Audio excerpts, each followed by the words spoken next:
هاي ازيكم. النهارده تاني يوم في تحدي ال30 يوم ومعاكم نسمة علوي. النهارده هحكي لكم ليه الكلاينت عندي اتخانقت معايا خناقه كبيره جدا بسبب المسكات اللي بجيبها من السعوديه دي. كلاينت عندي راحت عمره وكانت عايزه تجيب كادوهات للناس، فاشترت حاجات من السعوديه بحيث لما ترجع توزعها على قرايبها. وبعدين لما جيت لقيت ان الهدايا ما كفتش معاها، فكلمتني قالت لي نسمة الحقيني، انا عايزه حاجات تنفع اوزعها في الكادوهات عشان اكمل الهدايا اللي ما كفتش معايا. فقلت لها انا بجيب مسكات من السعوديه خطيره، تعالي بنفسك شوفيها وشوفي انتي محتاجه ايه. كان عندي ساعتها 8 روايح لان انا بيبقى عندي دايما اكتر من كده كمان.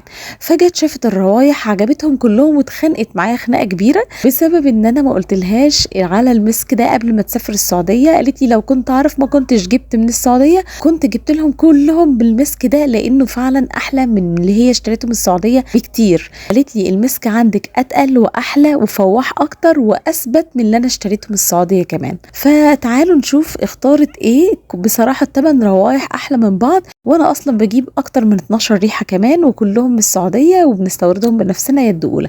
تعالوا نشوف الروايح اللي هي اخدتها واتوهمت بيها وطلبت باقي الروايح كمان. اول مسك معانا هو مسك الليل، والمسك ده ريحته برفيوم مميزه وتحفه جدا. تاني مسك معانا هو مسك بودر، وهي ريحه بودريه خطيره. الناس اللي بتحب الروائح الهاديه البودريه اللي هي زي روايح الميك اب هيحبوا قوي ريحه البودر دي. تالت مسك معانا بقى مسك سنشوال، وده من البيست سيلر عندي لانه مسك كده كل مكوناته تحفه، عنبر وزهور ناعمه جدا وباتشولي. بصوا المسك ده خطير، اللي ما جربوش بجد فايته كتير قوي. رابع مسك بكرات. مسك بكرات ده بقى كوبي كده من برفيوم بكرات العالمي، حاجه كده خطيره، بل هو كمان فواح اكتر من برفيوم بكرات ومركز اكتر، فخطير بجد، برضو من البيست سيلر عندي. خامس مسك معانا هو مسك فانيلا، وده من المسكات برضو البيست سيلر عندي لانه حلو جدا. كل اللي بيحبوا ريحه الفانيلا بيعشقوا المسك ده. هو مش بس فانيلا، هو كمان ميكس ما بين الفانيلا والعنبر، فهو موديه في حته تانية خالص. سادس مسك فانتازيا، وده مسك اول ما شميته دخل قلبي. هو ميكس ما بين حاجات كتيره مختلفه بس ريحته خطيره.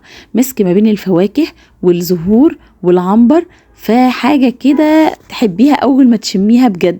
المسك السابع وهو مسك ملكي، وباين من اسمه هو مسك كده مميز وتحسي بالفخامة كده فيه. مسك مدي على سيكة شرقي بس مش الشرقي التقيل، الشرقي الخفيف الحلو اللي تحب تشميه. المسك الثامن والاخير هو مسك الرمان. طبعا مسك الرمان مشهور ان هو حلو جدا، بس عايزه اقولك ان ده احلى من اي مسك رمان شميتيه في حياتك. كل كده المسكات كلها بتاعنا ال8 انواع اللي العميله بتاعتي اتخانقت معايا بسببهم. وكده خلصنا النهارده تحدي اليوم التاني. استنوني بكره بقى ان شاء الله في تحدي جديد.